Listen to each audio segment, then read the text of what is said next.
निवडणुकीचं CCTV footage यापुढे फक्त 45 दिवसच ठेवणार. केंद्रीय निवडणूक आयोगाचा मोठा निर्णय.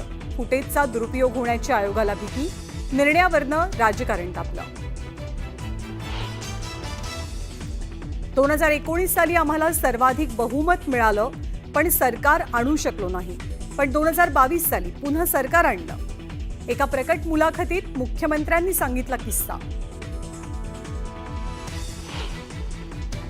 आजच्याच दिवशी 3 वर्षांपूर्वी मॅरेथॉन योग केला. या योगनं राज्याचं भवितव्य बदललं.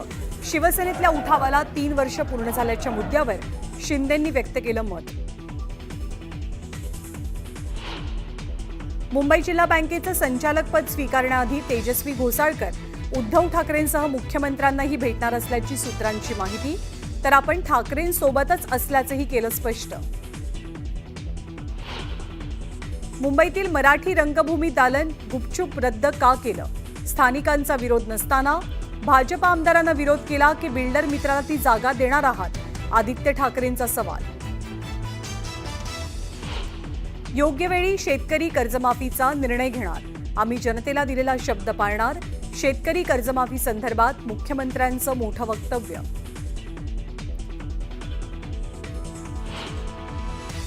डोंबिवलीतील 65 अनधिकृत इमारतींमधील 6500 नागरिक बेघर होण्याची शक्यता. इमारतींना पुन्हा केडीएमसीची नोटीस. तात्काळ घरं रिकामी करण्याचे आदेश. पोलीस बळाचाही वापर करणार असल्याचा उल्लेख. इस्रायलचा इराणच्या अणुऊर्जा केंद्रावर जोरदार हल्ला. इराणनं केलेल्या हल्ल्यात ड्रोन ब्रिगेडचा कमांडर ठार झाल्याचा दावा. तर इराणकडनंही पलटवार. विशाखापट्टणममध्ये पंतप्रधान मोदींचा 5 लाख नागरिकांसोबत योगाभ्यास.